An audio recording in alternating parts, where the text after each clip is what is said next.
नमस्कार। देश के प्रधानमंत्री की सुरक्षा एजेंसियों के लिए बहुत बड़ी जिम्मेदारी होती है।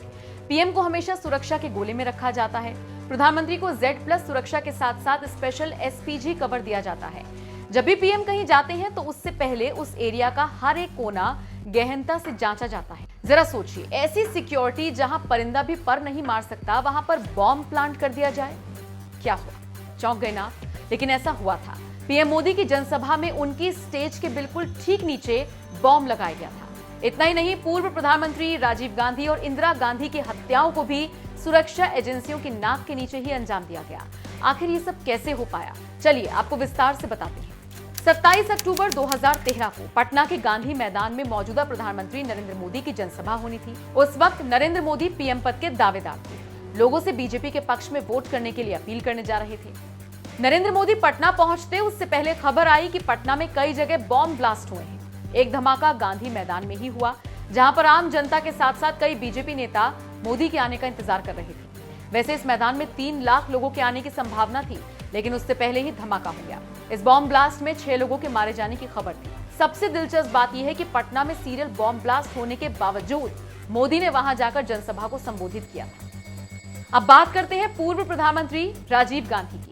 21 मई 1991, इस तारीख को भला कौन भूल सकता है।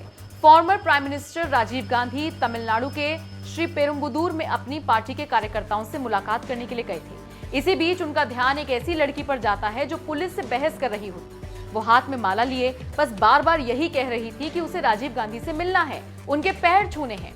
लड़की जिद पर अड़ी थी और पुलिस प्रोटोकॉल के तहत उसे रोक रही थी। ये सब देख राजीव गांधी ने उस लड़की को आगे आने की इजाजत दे दी और बस यही गलती राजीव गांधी की जिंदगी खत्म कर गई। ये लड़की मानव बॉम्ब थी। जैसे ही राजीव गांधी के पैर छूने के लिए लड़की झुकी, उसने अपने ऊपर लगे बॉम्ब को विस्फोट करने के लिए स्विच दबा दिया। एक धमाका और on the spot Rajiv Gandhi समेत कई लोग मारे गए। इस वारदात को आतंकी संगठन LTTE यानी कि लिट्टे ने अंजाम दिया था। खैर, अब बात करते हैं पूर्व प्रधानमंत्री इंदिरा गांधी की। 31 अक्टूबर 1984 को इंदिरा गांधी अपने घर से निकल रही थी। उन्हें अपने घर के पास मौजूद कांग्रेस कार्यालय में जाना था, जहां पर वो किसी को इंटरव्यू देने वाली थी। उससे एक रात पहले तक इंदिरा को तबीयत ठीक नहीं लग रही थी, इसलिए उनके खास लोगों ने उन्हें सलाह दी थी कि वो इंटरव्यू रहने दें और आराम करें। लेकिन इंदिरा जुबान की पक्की थी।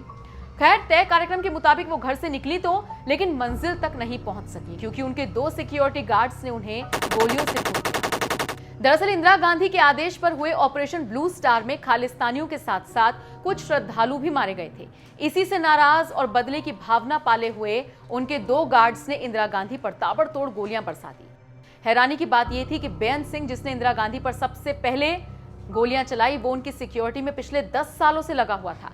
यहां तक कि ऑपरेशन ब्लू स्टार के बाद जब इंदिरा गांधी के पीए ने बेअंत सिंह को ड्यूटी से हटाया तो इंदिरा ने खुद उसे वापस बुलाया था। इसी बेअंत सिंह ने अपनी रिवॉल्वर से इंदिरा गांधी पर गोलियां बरसा दी। भारत में हुए इन घटनाक्रमों ने हर किसी की रूह कपा दी। बहरहाल, आप इस पूरी खबर को लेकर क्या राय रखते हैं, कमेंट करके हमें जरूर बताएं।